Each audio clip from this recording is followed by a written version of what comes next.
Won't you join me? This classic little black dress will always be in style.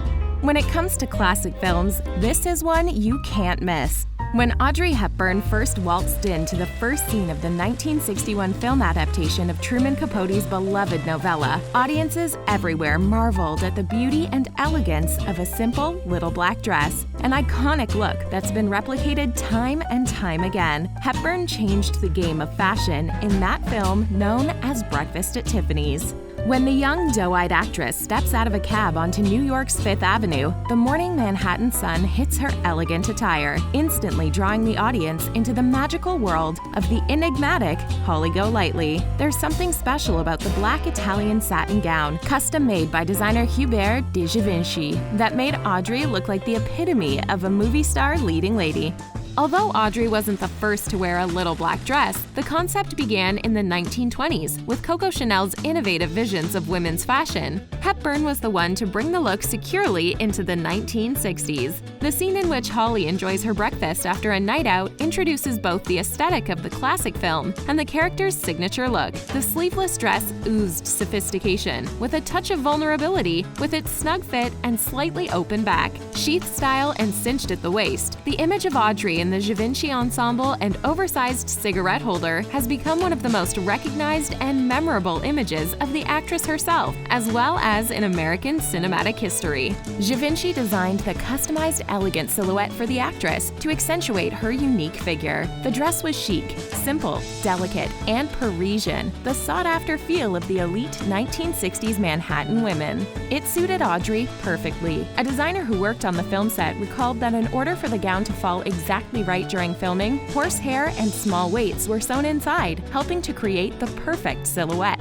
The look was accessorized with a necklace from Tiffany's, decorated with rows of pearls. The piece hangs down over the actress's back and collarbone and was made by Roger Scamama, a French jewelry designer who often worked with Givenchy. Audrey was also styled with a brooch in her hair, diamond clip-on earrings, black satin pointed heels, and long black opera gloves. She also wore black tortoiseshell sunglasses, indicative of the character's long night out on the town.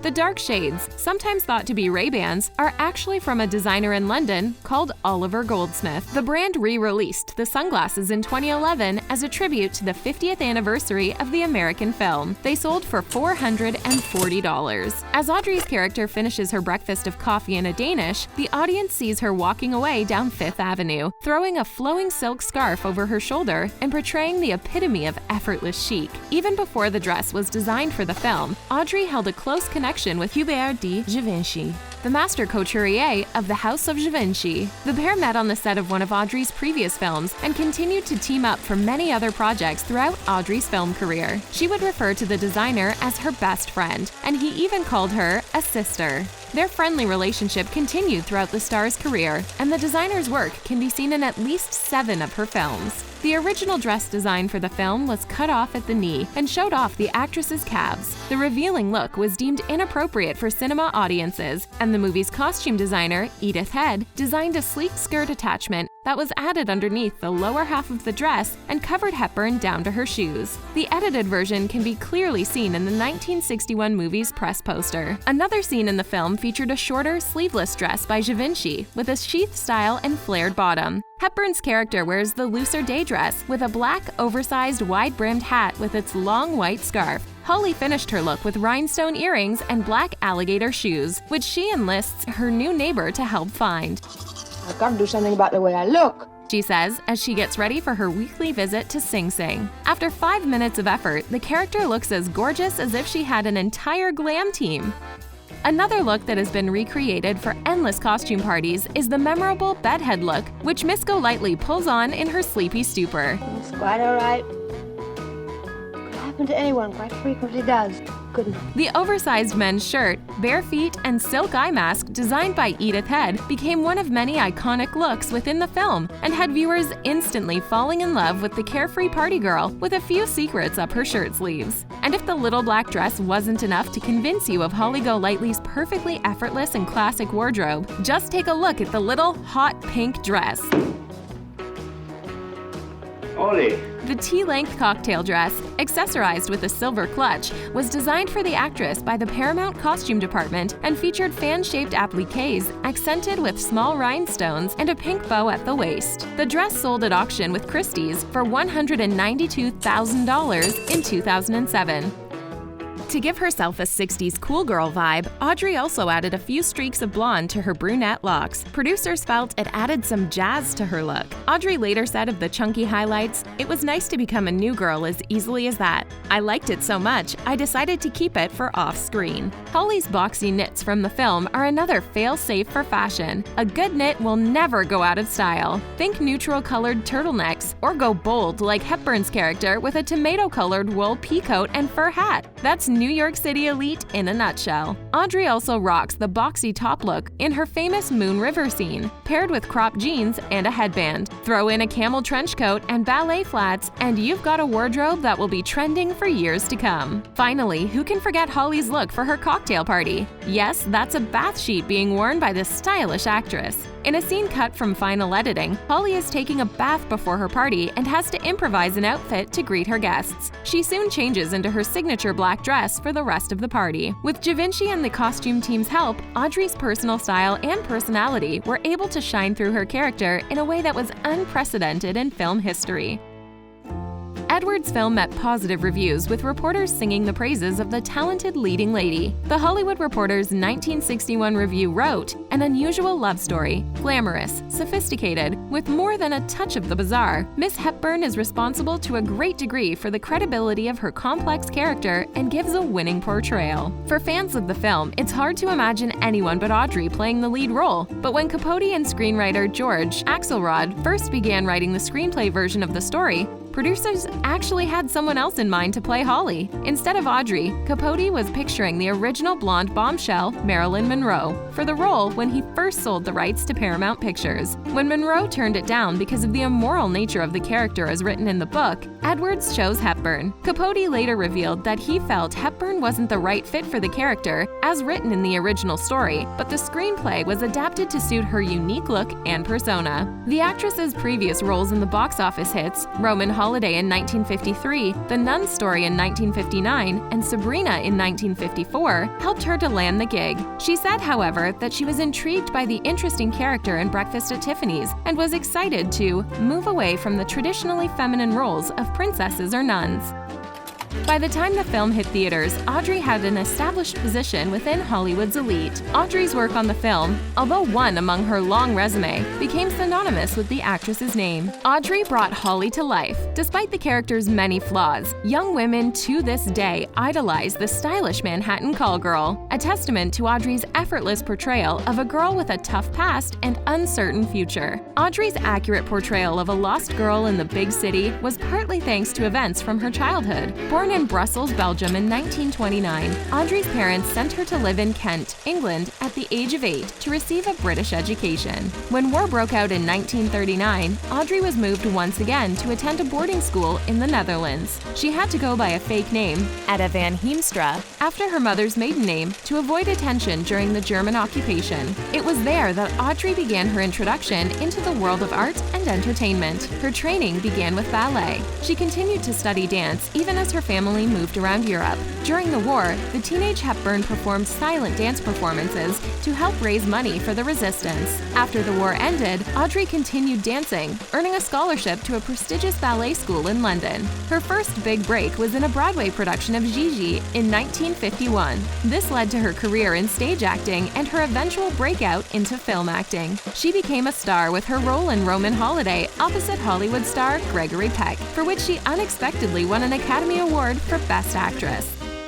That night, Audrey walked the Oscars red carpet in another number by none other than Givenchy. The white floral lace dress with its high neck and belted waist became another instant classic, especially since the young actress took home the most coveted trophy of the night. Some of the greatest moments of fashion in American cinema history actually belong to Audrey. In an era of voluptuous curves as the ideal female body type, Audrey brought a different look to the world of fashion, which became indicative of popular 60s models like the thin-figured Twiggy and Eddie Sedgwick. with their pixie cuts and full eyebrows. Throughout Hepburn's early career during the golden era of film, many of her on-screen outfits became well-known and vastly replicated. Attractive and mysterious, Hepburn helped change the face of women's fashion. The star's contribution to fashion history earned her the award of being on the International Best Dressed List Hall of Fame, a prestigious list created by Eleanor Lambert in the 40s and now headed by Vanity Fair. Audrey's on-screen characters made every woman want silk headscarves, pleated high-waisted pants, belted at the waist, boyish boxy sweaters, and of course the infamous outfit from Funny Face.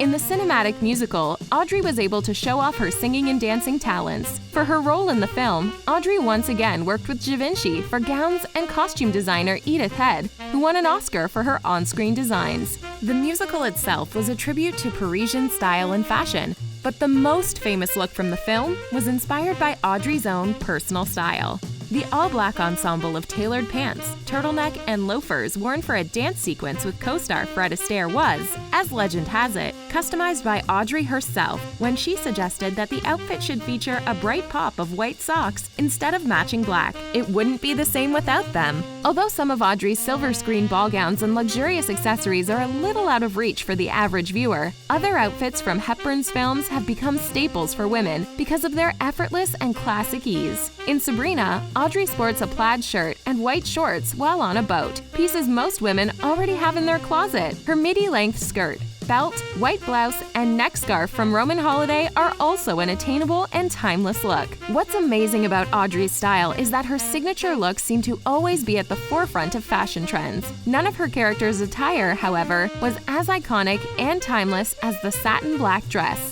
Although some aspects of the film have not stood the test of time, the costumes and outfits worn by Hepburn's character have, without a doubt, offered a major influence on fashion and classic looks still worn by women today. After her successful career in Hollywood, Audrey Hepburn went on to influence the world in other ways. Although not as widely known as her acting work, Hepburn's humanitarian efforts made as big an impact on the world as she did on screen. The actress devoted her life to working with UNICEF. In a 1988 interview with Global News, Hepburn said that before traveling to Ethiopia, she didn't fear the difficult situations she would face, but saw it as a privilege to be able to help.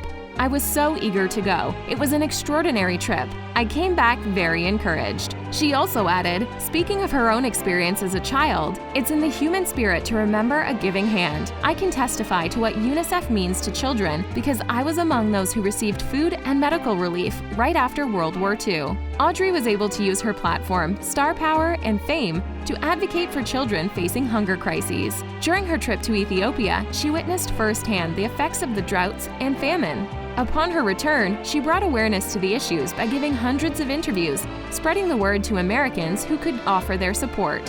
Hepburn worked as an ambassador for UNICEF all of her life until her later years when she retired to her house in the country, tending to a garden and her dogs.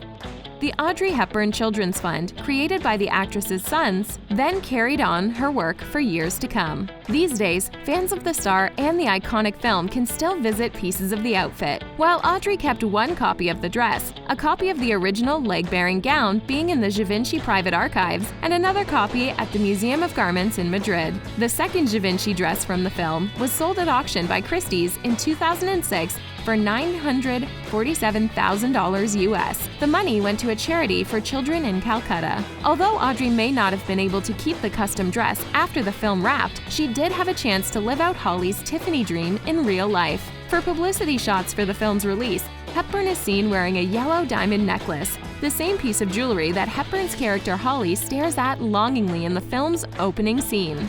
After the film's release, Tiffany's, although already established as a luxury retailer, saw a huge surge in popularity, with many American women hoping for a chance to gaze through the Fifth Avenue store windows, feeling like the beautiful and elegant Audrey Hepburn. As Holly Golightly rightly says, nothing very bad could happen to you there. The little black Givenchy dress left a lasting impression on the golden era of Hollywood and became an iconic moment in the history of fashion and film. As Hepburn's legacy of goodwill lives on, as does her influence on classic and elegant style.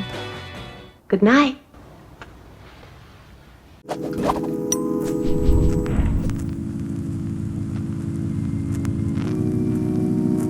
A little black dress truly never goes out of style and just happens to look great on anyone. What's your favorite breakfast at Tiffany's look? Let us know in the comments and subscribe to The Taco for more videos about the greatest moments in fashion history.